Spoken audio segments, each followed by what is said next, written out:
Hi there, Sarah Baptist, urban landscape painter, but today I'm going to talk about these small studio paintings that I've done, or at least this one studio corner I started with. So why do I paint my studio? Well, basically it's because it's here and it's easy and I don't have to think about it. That's really why I started painting it a number of years ago when I used to challenge myself to 30 paintings in 30 days. This year I wasn't up for that. My schedule wasn't up for that.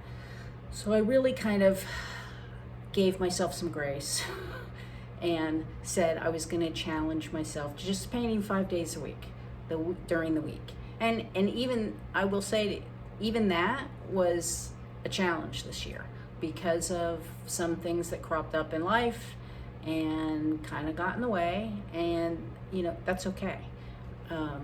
If I missed a day, I tried to catch up with doing 2 things another day, or because it was 5 days a week, I could do something on Saturday. But the point of it was to get paint going and get my brain working consistently.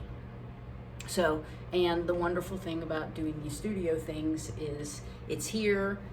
There's always something to paint, whether it's art supplies on a table or a studio corner, and that makes it easy because I don't get wrapped up in setting up a pretty still life. I don't worry about that. So that is the advantage.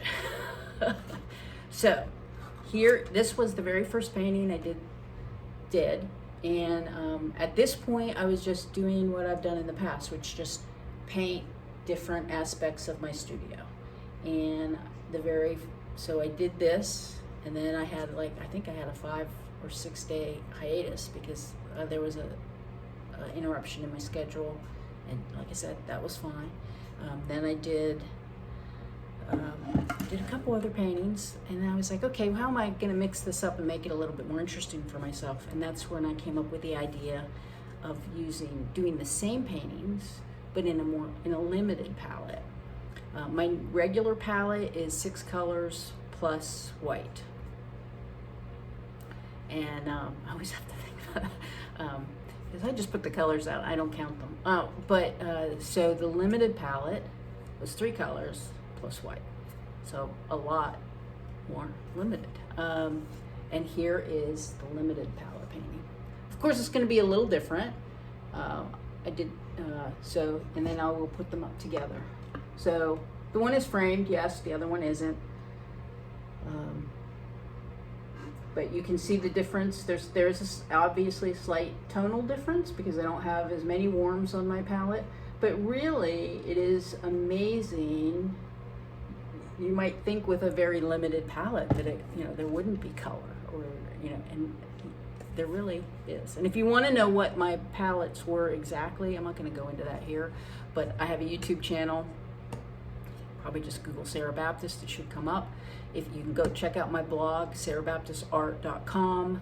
There are links to my YouTube channel. There are 2 little 2-minute videos in there that will show you what I did and how that all worked. But it really was an eye-opener that it really isn't that limited. And sometimes having less choice is an advantage. And that's what I kind of learned. So I definitely enjoy doing this with other paintings, and I will show you those I'll do a couple of these videos and load them up. And I'm definitely going to be using this in the future in my plein air, I think. So it's nice to learn things, right?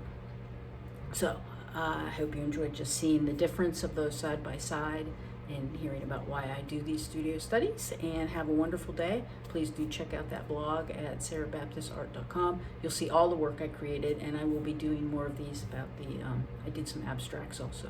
So we'll be talking about those too, okay? All right, so take care.